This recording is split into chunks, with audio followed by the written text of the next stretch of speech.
nikmat apapun ia hidup di dunia, ketika meninggal ia masuk ke dalam neraka.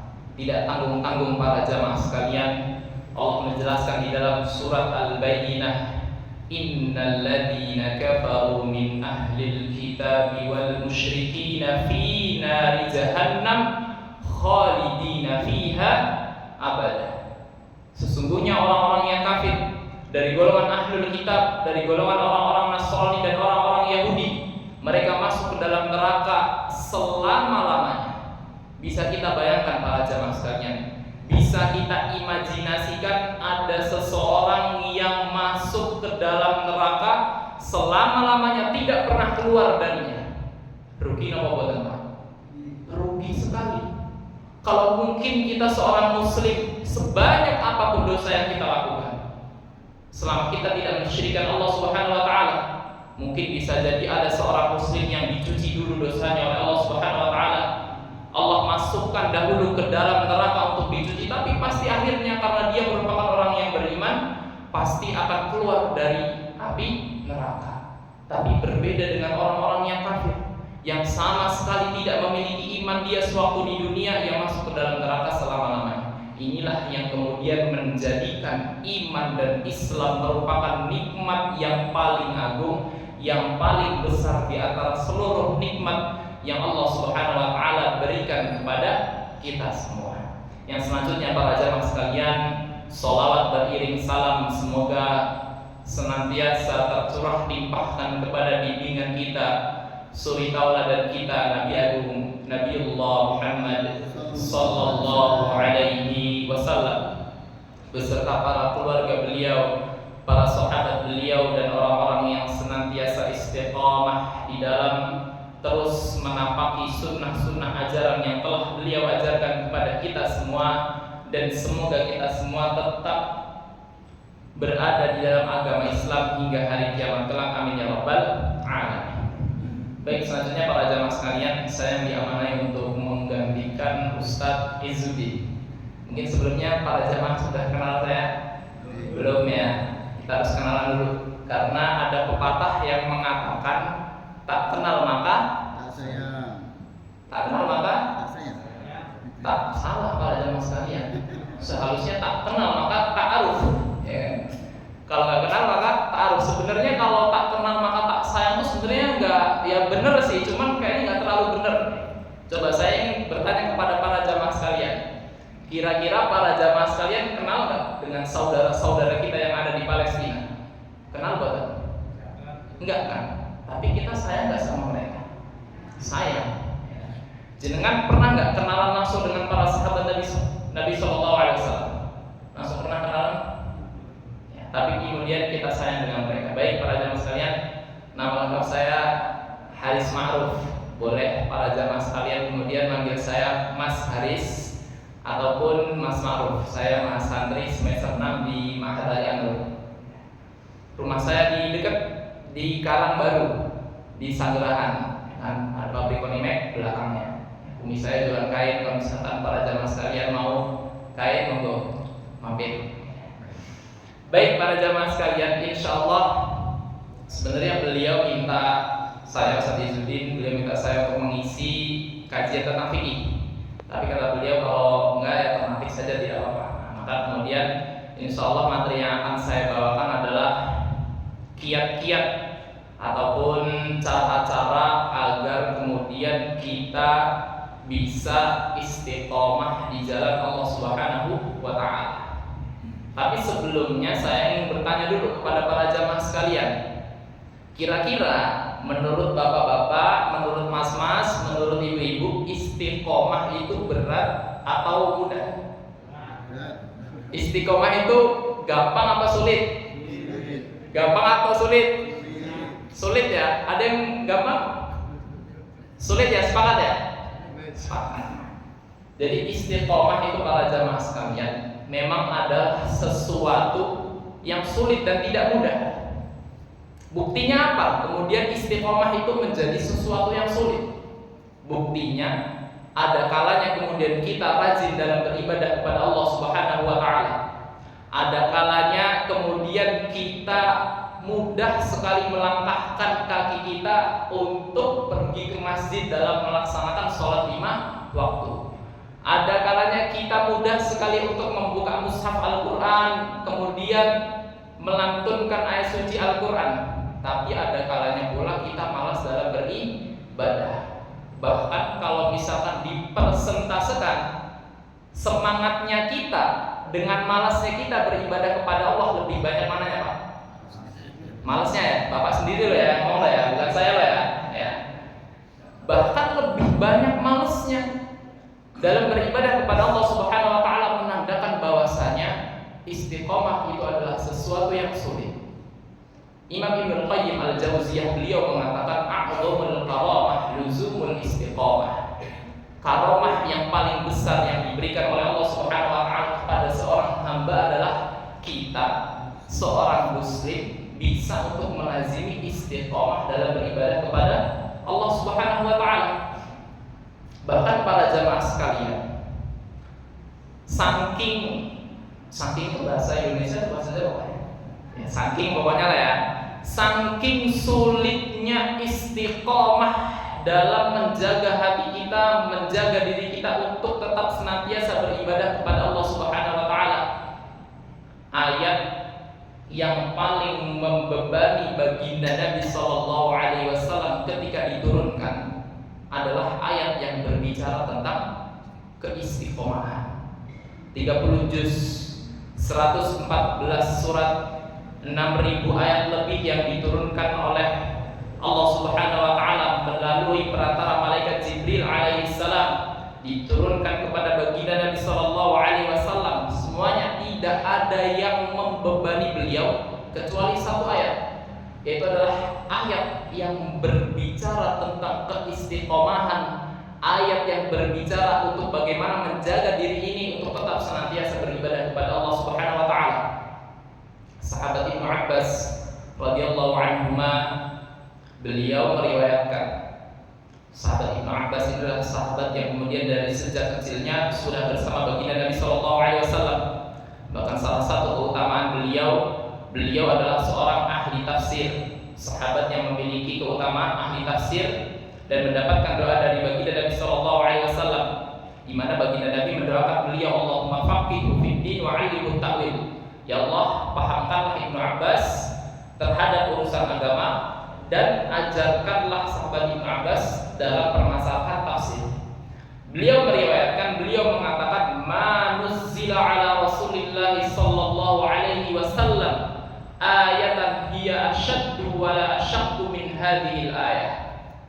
Kata beliau, tidak ada ayat yang lebih membebani baginda Nabi, tidak ada ayat yang lebih menyusahkan Rasulullah sallallahu alaihi wasallam ketika diturunkan kecuali satu ayat, yaitu adalah di ayat yang ke-112 di dalam surat Hud, di mana Allah Subhanahu wa taala berfirman, a'udzubillahi minasyaitonir rajim, fastaqim kama umirta. Wahai Muhammad, dan istiqomahlah kamu terhadap apa yang telah diperintahkan kepadamu, wa man taba ma'aka, dan sebagaimana yang telah diperintahkan kepada orang-orang yang bertaubat bersamamu. Wala tadghaw, dan janganlah kamu melampaui batas, innahu bima ta'maluna basir, sesungguhnya Allah Maha melihat terhadap apa yang telah kalian lakukan. Ayat inilah yang kemudian menjadikan baginda Nabi sallallahu alaihi wasallam merasa sangat terbebani ketika diturunkan ayat tersebut. Bahkan sampai-sampai sahabat Ibnu Abbas mengatakan, melanjutkan perkataan tadi, lidzalika qala li ashabihi hina yuqalu lahu, beliau Rasulullah menjawab ketika beliau ditanya oleh para sahabatnya, ya Rasulullah, laqad asra'a ilaika syai', wahai Rasulullah, amat sungguh cepatnya engkau beruban. Jadi kalau bapak-bapak ada yang cepat beruban, tidak masalah, berarti sama dengan baginda Nabi. Setidaknya kalau akhlak kita belum bisa sama, kita bisa menyamai Rasulullah dalam masalah uban, ya kan? Mungkin bedanya Rasulullah beruban karena istiqomah, kalau kita mungkin beruban karena omongan tetangga, mungkin bisa jadi loh ya. Nah, kita lanjutkan lagi. Sampai-sampai ketika Rasulullah SAW ditanya oleh para sahabatnya, "Wahai Rasulullah, sungguh alangkah cepatnya engkau berubah." Kemudian kata Nabi, "Syayyabatni Hudun wa akhwatuha." Sesungguhnya yang telah membuatku cepat berubah adalah surat Hud yang berbicara tentang keistiqomahan tadi. Itulah ayat yang kemudian membuat baginda Nabi SAW cepat di dalam berubah, menandakan bahwasanya istiqomah itu adalah sesuatu yang sulit untuk kita lazimi. Bahkan para jamaah sekalian, ada seorang sahabat, ada tidak sahabat Rasulullah yang kemudian masuk ke dalam neraka? Dalam artian sahabat Rasulullah yang kemudian murtad meninggalkan agama Islam. Ada betul? Di dalam riwayat satu adalah sahabat yang awalnya dulu sahabat Ubaidullah bin Jahash, istri dari Ummu Habibah binti Abu Sufyan, yang kemudian berhijrah ke Habasyah. Dulunya Ubaidullah bin Jahash adalah sahabat Nabi SAW yang langsung beriman kepada beliau, tapi kemudian beliau meninggal dalam keadaan masuk ke dalam agama Nasrani. Yang kedua, dulu ada sahabat yang bernama Rajal bin Unfuah. Dia ini adalah sahabat, kalau tidak salah berasal dari Yaman, langsung beriman kepada baginda Nabi SAW, yang kemudian diutus pada saat itu untuk mendakwahi Musailamah al-Kadzdzab, seorang nabi palsu. Berangkatlah ke daerah Yamamah, tapi kemudian bukannya kemudian mendakwahi Musailamah al-Kadzdzab, malah beriman kepada Musailamah al-Kadzdzab. Yang akhirnya Rajal bin Unfuah ini mati dalam keadaan beriman kepada seorang nabi palsu, beriman kepada Musailamah al-Kadzdzab, dan dibunuh pada perang Yamamah. Jadi istiqomah itu mudah atau sulit? Sulit. Satu lagi, di zaman tabi'in, cerita ini diriwayatkan oleh Imam Ibnu Katsir rahimahullah taala. Beliau di dalam kitabnya menulis bahwa seorang tabi'in ini bernama Abdah bin Abdul Rahim. Tapi kemudian cerita tulisan beliau dikoreksi oleh Imam Ibnu Qayyim kalau tidak salah, bahwa pelakunya bukan Abdah bin Abdul Rahim, tapi Abdah bin Abdul Rahim ini adalah seseorang yang meriwayatkan saja cerita tersebut. Jadi pada zaman tabi'in, para jamaah sekalian, ada seorang pemuda, ya, kemudian pemuda ini adalah pemuda yang hafal 30 juz daripada Al-Quran. Pemuda ini tidak ada yang menandingi ia dalam pemahamannya terhadap agama Islam. Dia adalah seseorang yang paling faqih terhadap agama Islam. Di siang harinya ia senantiasa melakukan siam dan kemudian berjihad di jalan Allah Subhanahu wa taala. Dan di malam harinya ia senantiasa tahajud, melaksanakan menegakkan qiyamul lail. Suatu saat para jamaah sekalian, ia ikut di dalam barisan para mujahidin untuk menaklukkan benteng Romawi pada saat itu. Kemudian sampailah pasukan kaum muslimin para mujahidin di suatu benteng Romawi. Tapi pemuda tadi, pemuda yang hafal 30 juz Al-Quran, kemudian dia isi untuk menunaikan hajatnya. Kemudian ia istilahnya melipir ke dekat tembok. Pada saat itu dia melihat di atas tembok benteng Romawi ada seorang wanita Nasrani yang dipisahkan, sangat cantik jelita sekali. Kemudian qadarullah wa ma syafa'ala, karena ia tertarik dengan kecantikannya, ia berkata kepada seorang wanita Nasrani tadi, "Wahai saudariku, apakah hal yang bisa menjadikan engkau menjadi milikku?" Maka kemudian wanita Nasrani tadi mengatakan, "Masuklah ke dalam agama Nasrani, maka aku akan menjadi milikmu." Qadarullah wa ma syafa'ala. Pemuda tadi, para jamaah sekalian, yang awalnya dia adalah seseorang yang hafid 30 juz Al-Quran, tidak ada orang yang menandingi ia dalam masalah agama Islam, yang paling paham terhadap halal dan haram, masuk ke dalam agama Nasrani, meninggalkan agama Islam. Sampai kemudian hafalan 30 juz Al-Qur'annya semuanya hilang, hanya tersisa 2 ayat saja, yaitu di dalam surat Al-Hijr ayat yang kedua dan ayat yang ketiga, di mana Allah berfirman, "Rubbama yawaddul ladzina kafaru law kanu muslimin."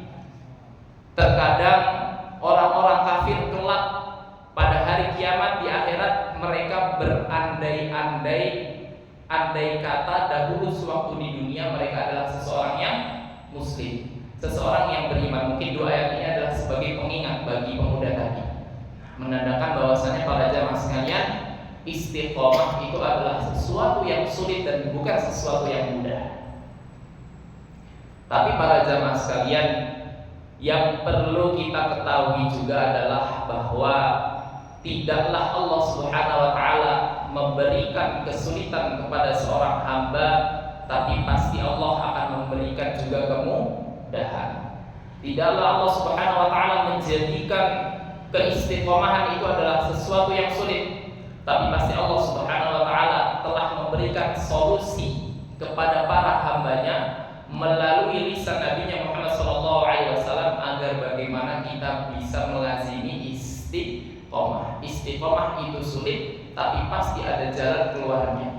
Sebagaimana Allah Subhanahu wa taala menjanjikan di dalam surat Al-Insyirah, fa inna ma'al usri yusra, inna ma'al usri yusra. Sesungguhnya bersama kesulitan pasti ada kemudahan, dan sesungguhnya bersama kesulitan pasti ada kemudahan. Istiqomah itu sulit, pasti ada jalan keluarnya. Yang pertama para jamaah sekalian, lihat agar kita bisa kemudian melazimi istiqomah, agar bisa kita senantiasa menjaga ibadah kita untuk bisa tetap senantiasa kita lakukan adalah lakukan suatu amal ibadah, suatu amal kebaikan yang kemudian amal kebaikan ini dia secara jumlah kuantitas sedikit namun konsisten. Secara jumlah mungkin dia tidak banyak, tapi kemudian para jamaah sekalian yang sedikit ini kita bisa senantiasa terus jaga sepanjang hidup kita, kita senantiasa jaga sepanjang hari. Suatu saat para jamaah sekalian, Ibunda Aisyah radhiyallahu anha, beliau bertanya kepada baginda Nabi sallallahu alaihi wasallam, "Wahai Rasulullah, wahai suamiku, ayyul a'mali ahabbu ila Allah taala?" Amalan apakah yang paling dicintai oleh Allah Subhanahu wa taala? Kemudian baginda Nabi sallallahu alaihi wasallam menjawab, "Ahabbul a'mali ila Allah taala adwamuha wa in qalla." Sesungguhnya amalan yang paling dicintai oleh Allah Subhanahu wa taala adalah adwamuha. Adwam itu adalah yang senantiasa terus kita lakukan terus-menerus, senantiasa kita jaga sepanjang hari, dawam terus-menerus kita lakukan. Wa in qalla, walaupun amal kebaikan tersebut, ibadah tersebut qalla, jumlahnya sedikit, tidak banyak. Misalkan contoh, baca Quran. Baca Quran mungkin para jamaah sekalian ya, nggak usah banyak-banyak ya. Kalau 5 halaman, 5 lembar itu mungkin sulit atau mudah pada jamaah sekalian? Sehari setengah juz lah, mudah atau sulit ya. Baca Quran 1 ayat, a'udzu billahi minasyaitonir rajim, alif lam mim, shadaqallahul adzim. Kira-kira para jamaah sekalian baca Quran 1 ayat patut mau boten? Bapak-bapak maos Quran 1 ayat tok til patut napa boten? Ibu-ibu deh. Ibu-ibu baca Quran 1 ayat saja kira-kira patut napa boten? Patut mau. Baca Quran 1 ayat. Lebih baik sehari 24 jam 1 ayat daripada tidak sama sekali. Sepakat? 24 jam sehari semalam lebih baik 1 ayat daripada tidak baca Quran sama sekali. Leres boten? Leres kan? Berarti baca Quran 1 ayat patut napa boten? Patut. 1 ayat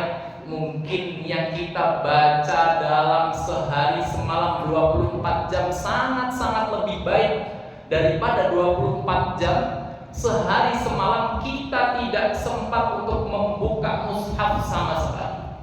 Quran banyak di rumah tapi tidak pernah dibuka.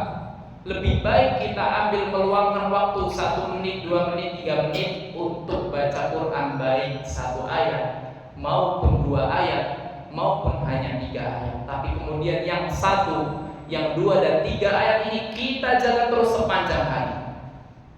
Kata baginda Nabi sallallahu alaihi wasallam, "Man qara'a harfan min kitabillah," barang siapa yang membaca Quran 1 huruf tok ya, falahu bihi hasanatun, maka dia akan mendapatkan 1 pahala. Wal hasanatu bi asyri amsalha, dan yang 1 pahala tadi dikalikan menjadi 10, berarti 1 kali 10 sama dengan 10. 1 huruf yang kita baca kita mendapatkan 10 kebaikan.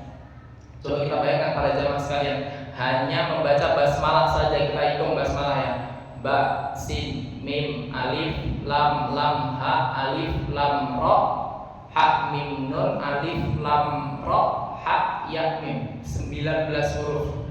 19 dikali 10 sama dengan 190. Baru membaca basmalahnya saja kita kemudian mendapatkan 190 pahala. Apalagi kalau ditambah dengan 1 ayat, ditambah dengan 2 ayat, ditambah dengan 2 ayat. Yang penting adalah tadi kuncinya apa? Yang 3 ayat yang sedikit ini kita jaga sepanjang hari. Di hari Senin mungkin kita hanya membaca 2 ayat ya. Di hari Selasa 2 ayat, di hari Rabu 2 ayat ya kan? Tetapi sepanjang hari kita senantiasa menjaga yang 2 ayat. Alhamdulillah, syukur-syukur kalau sudah bisa istiqomah setiap hari kita melazimi 2 ayat, kita tambah lagi menjadi setiap hari 3 ayat, setiap hari 5 ayat. Tapi kalau di antara para jamaah sekalian ada yang sudah setiap hari 2 lembar, jangan jadi 5 ayat karena dengar kajian saya. Jadi besok-besok katanya Ustaz kemarin dengar kajian cukup 1 ayat saja, aslinya awalnya 2 lembar, jadi setiap hari 1 ayat. Maksudnya adalah kalau kita sudah bisa istiqomah, kita cari dulu yang mudah-mudah para jamaah sekalian dalam beribadah. Baca Quran yang awalnya mungkin setiap hari kita jarang baca Quran, kita mulai dulu dengan sesuatu yang mudah. Setiap hari 1 ayat dulu, 2 ayat dulu. Kalau sudah setiap hari kita lazimi baca Quran, kita mulai lagi nambah 4 ayat, 5 ayat. Alhamdulillah nanti kita bisa melazimi sepanjang hari jadi 1 halaman. Sampai betul-betul kita jaga amal ibadah ini, walaupun sedikit jumlahnya tapi konsisten terus-menerus kita lakukan. Dan konsep ini para jemaah sekalian, konsep beribadah jumlahnya sedikit namun konsisten itu berlaku untuk semua amal kebaikan. Bukan hanya dalam membaca Al-Quran, di dalam berinfak misalkan. Para jemaah sekalian, kalau misalkan sekali infak ya, datang kota infak, kita ngeluarin duit langsung 1 juta, berat atau mudah? Berat ya, langsung lewat kota infak 1 juta, berat ya, berat.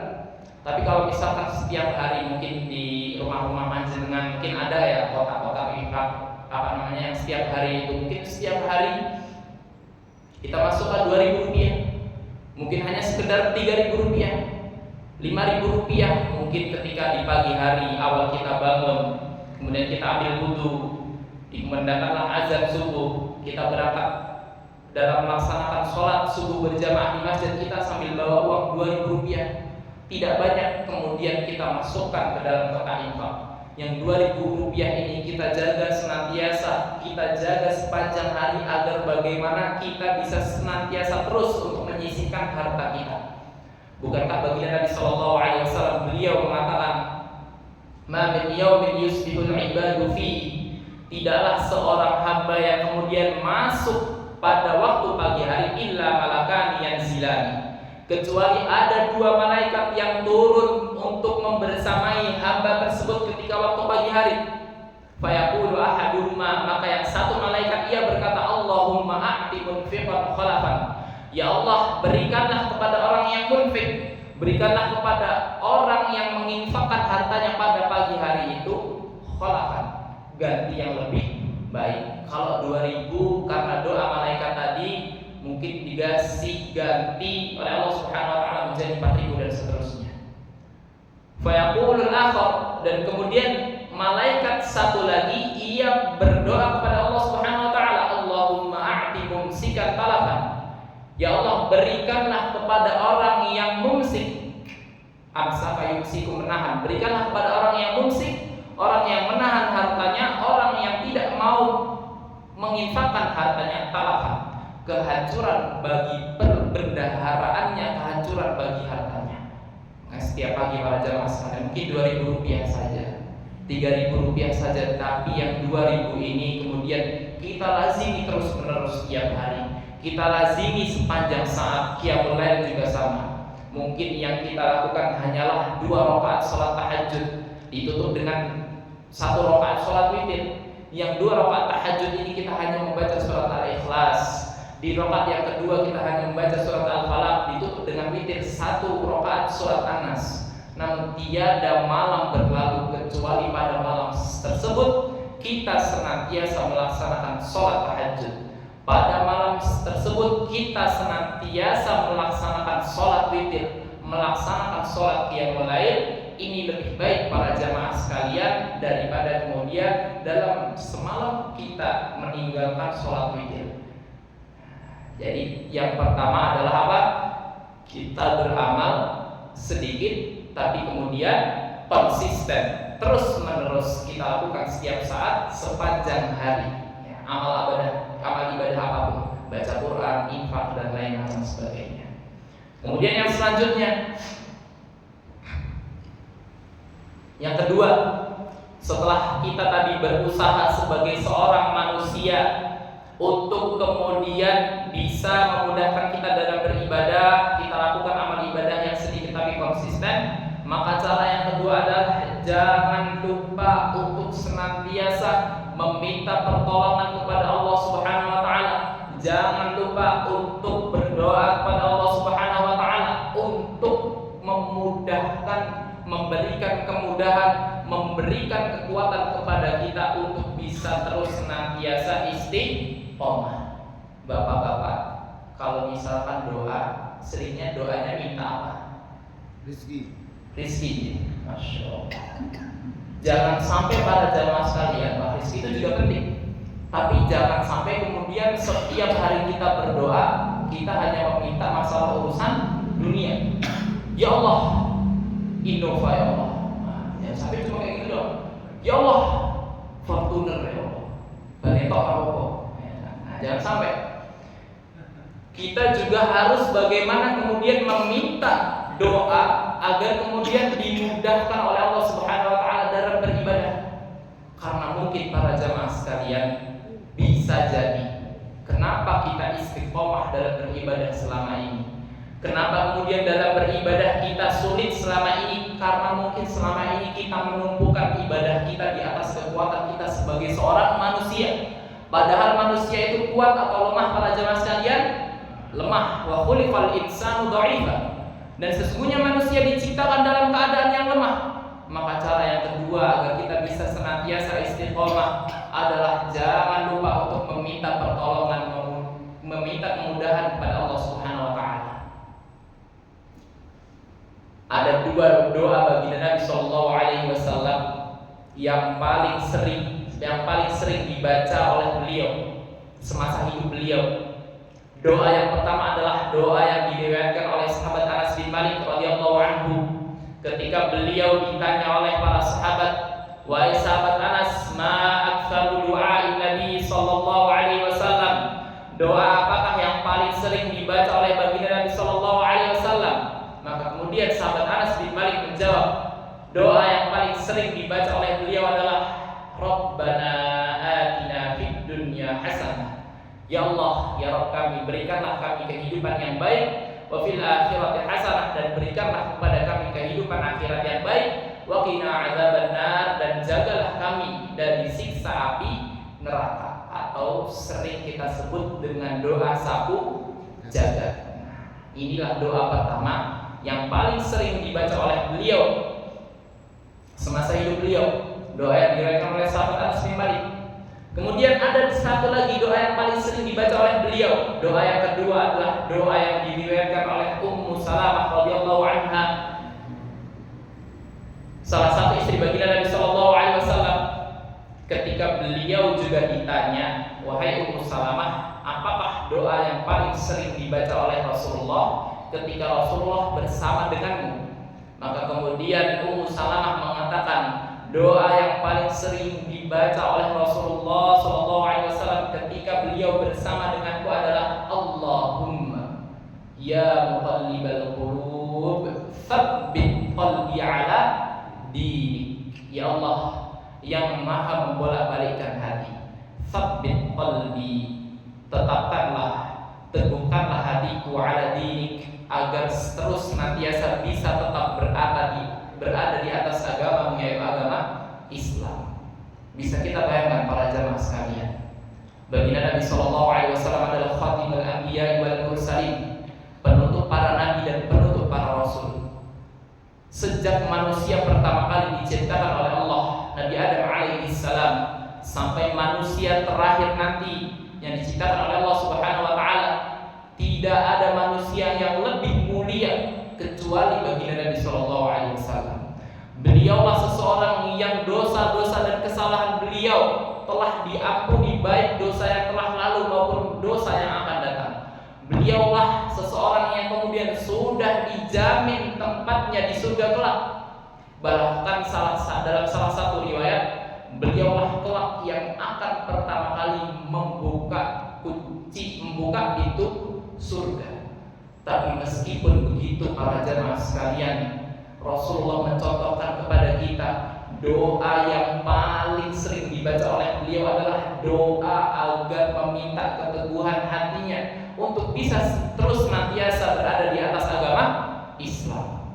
Maka kita para jamaah sekalian, seseorang yang belum pasti tempat kita apakah kemudian di surga, kita belum ada yang bisa menjamin manakah di antara sholat dan sujud kita yang diterima oleh Allah Subhanahu wa taala. Para jamaah tahu di manakah di dalam sholat kita selama ini yang diterima oleh Allah Subhanahu wa taala? Jangan ngertos loh. Tidak tahu, ya kan? Para jamaah udah ada yang tahu apakah kemudian tempat kita nanti berada di surga? Belum ada yang tahu kan? Makanya kemudian kita lebih pantas untuk berdoa meminta kemudahan, meminta pertolongan kepada Allah Subhanahu wa taala agar bisa terus senantiasa dijagakan hati kita untuk bisa terus berada di atas agama Islam. Oke, maka sama-sama ayo kita lantunkan, kita bacakan doa ini. Saya bacakan dulu, nanti para jamaah sekalian mengikuti. Allahumma ya muqallibal qulub tsabbit qalbi ala dinik. Ya Allah yang maha membolak-balikkan hati, tetapkanlah hatiku untuk bisa terus berada di atas agamamu. Doa inilah yang kemudian harus menjadi doa kita. Ada banyak doa yang lainnya, ataupun mungkin para jamaah sekalian karena mungkin belum bisa menghafal ataupun belum hafal doanya, ataupun sulit di dalam menghafalkan doa dalam bahasa Arab, boleh kemudian para jamaah sekalian juga berdoa di dalam bahasa Indonesia. Doa agar kemudian meminta pertolongan, meminta kemudahan untuk bisa terus senantiasa berada di atas agama Islam. Kemudian yang selanjutnya para jamaah sekalian, jadi kiat yang ketiga. Yang ketiga, agar kemudian kita bisa terus senantiasa berada di atas agama Islam, kita bisa terus konsisten, adalah kita harus bisa benar-benar selektif memilah-milih manakah di antara banyak orang yang ingin kita jadikan sahabat, ataupun yang ingin kita jadikan teman karib, ataupun yang ingin kita jadikan teman dekat. Karena almar'u ala dini khalili, seseorang itu nanti sangat bergantung ataupun sangat, bahasanya sangat pokoknya sangat bergantung terhadap agama khalili, agama orang yang dia kasihi, teman dekatnya, teman karibnya. Kalaupun para jamaah sekalian nanti memiliki sahabat-sahabat yang para jamaah sekalian pilih untuk dijadikan teman karib, teman dekat adalah orang-orang yang solehin, insya Allah. Walaupun mungkin pada saat itu kita termasuk orang yang malas-malasan beribadah, tapi yang sering kita lihat teman-teman kita rajin beribadah kepada Allah Subhanahu wa Ta'ala. Teman-teman sahabat kita rajin majelis ta'lim, insya Allah kita akan mengikutinya, ya kan? Kalau misalkan teman-teman kita ini sebaliknya, kalau misalkan teman-teman kita ini adalah kemudian teman-teman yang kita pilih, sahabat dekat kita adalah kemudian sahabat yang sering melalaikan agama Allah, teman-teman yang kita jadikan teman karib ini adalah seseorang yang sering melalaikan ibadah kepada Allah Subhanahu wa Ta'ala, bisa jadi juga yang awalnya kita adalah orang yang rajin beribadah kepada Allah. Karena kalau bahasa kerennya kan circle, teman-teman dekat kita adalah orang yang bermaksiat, yang awalnya kita istiqomah taat beribadah kepada Allah, justru bisa jadi kita rusak karena teman-teman dekat kita. Maka cara yang ketiga, betul-betul pilih teman selektif. Bahkan sampai ada pepatah Arab yang mengatakan al-jaru qabla dar. Al-jar qabla dar. Sebelum kita kemudian memilih rumah untuk kita tempati, nah, kita lihat dulu tetangga-tetangga kita, ya kan? Di lingkungan tersebut isinya orang-orang soleh ataukah orang-orang yang toleh, ya kan? Kalau misalkan di tetangga-tetangga yang di rumah tempat yang akan kita tinggali ternyata isinya itu orang-orang yang suka bermaksiat kepada Allah Subhanahu wa Ta'ala, lebih baik kita pilih dulu rumah yang lain di lingkungan yang lebih baik, karena itu sangat berpengaruh dengan agama kita, sangat berpengaruh terhadap akhlak kita. Mungkin bisa jadi akhlak dan agama kita tidak terpengaruh, tapi bisa jadi kemungkinan besar akan berpengaruh kepada anak-anak putra-putri panjenengan kalau saya kan punya, ya. Jadi seperti itu para jemaah sekalian, selektif di dalam kemudian memilih, tapi tidak kemudian menandakan kita harus semuanya teman kita orang-orang soleh. Kalau misalkan ada teman kita yang kemudian buruk, kemudian kita tinggalkan, kita ejek, jangan seperti itu juga. Dalam artian kita memilih sahabat yang paling dekat. Nah, yang paling dekat adalah orang-orang soleh, dengan tetap menjaga muasyarah kita, dengan tetap menjaga muamalah kita, dengan tetap menjaga muamalah kita, hubungan kita dengan semua teman-teman kita yang ada. Nah, jadi sahabat yang paling dekat orang-orang soleh, dengan tetap menjaga teman-teman kita yang kemudian mungkin mereka ya bukan termasuk dalam golongan orang-orang yang soleh. Semoga dengan kesolehan diri kita mereka mendapatkan keturunan kesolehan kita. Di dalam buku beliau Syekh Shalih bin Fauzan, beliau mengatakan ada dua sebab kemudian bisa seseorang itu tergelincir ataupun seseorang itu melenceng, seseorang itu bisa bermaksiat kepada Allah Subhanahu wa Ta'ala. Yang pertama adalah at-tarbiyah al-munharifah. Yang pertama adalah pendidikan yang tidak baik, pendidikan yang menyimpang. Nah, pendidikan yang menyimpang ini bisa sangat mungkin berpotensi untuk kemudian untuk kemudian menjadikan seseorang itu bermaksiat kepada Allah Subhanahu wa Ta'ala. Nah, ini yang pertama. Yang kedua, sebab yang bisa menggelincirkan seseorang dari beribadah kepada Allah Subhanahu wa Ta'ala adalah al-bi'ah as-sayyi'ah, yaitu adalah lingkungan yang buruk. Nah, lingkungan yang buruk ini termasuk tadi dari sahabat-sahabat, teman-teman dekat kita yang mungkin teman-teman dekat itu adalah teman-teman yang buruk. Maka kita jaga para jemaah sekalian agar orang-orang yang berada di dekat kita, orang-orang yang paling dekat, circle kita bisa memilih circle orang-orang yang sholihin, adalah orang-orang yang soleh. Nah, ini cara yang ketiga.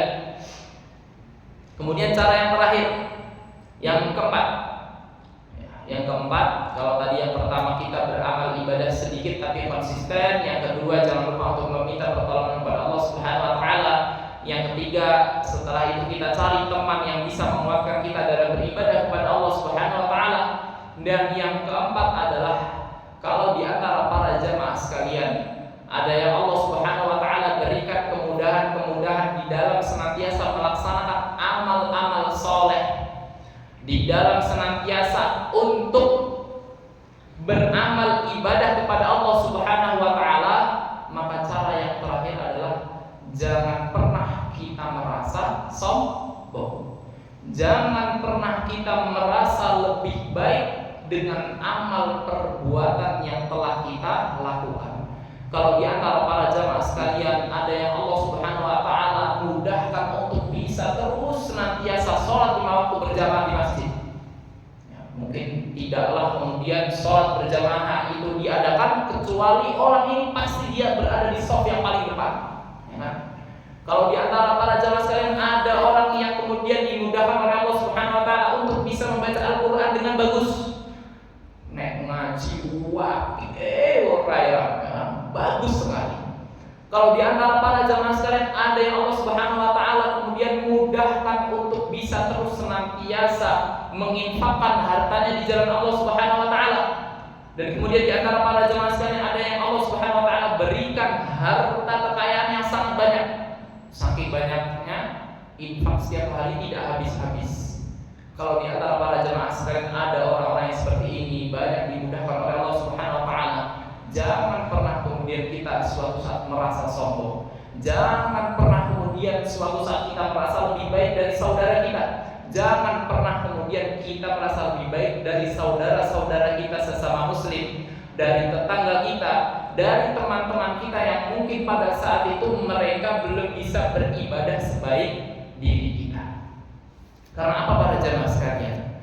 Karena bisa jadi dengan kesombongan dan merasa lebih baik yang dimiliki oleh seorang hamba, itulah alasan terbesar kemudian nanti Allah Subhanahu wa taala akan cabut keistiqomahan dari dalam hidupnya.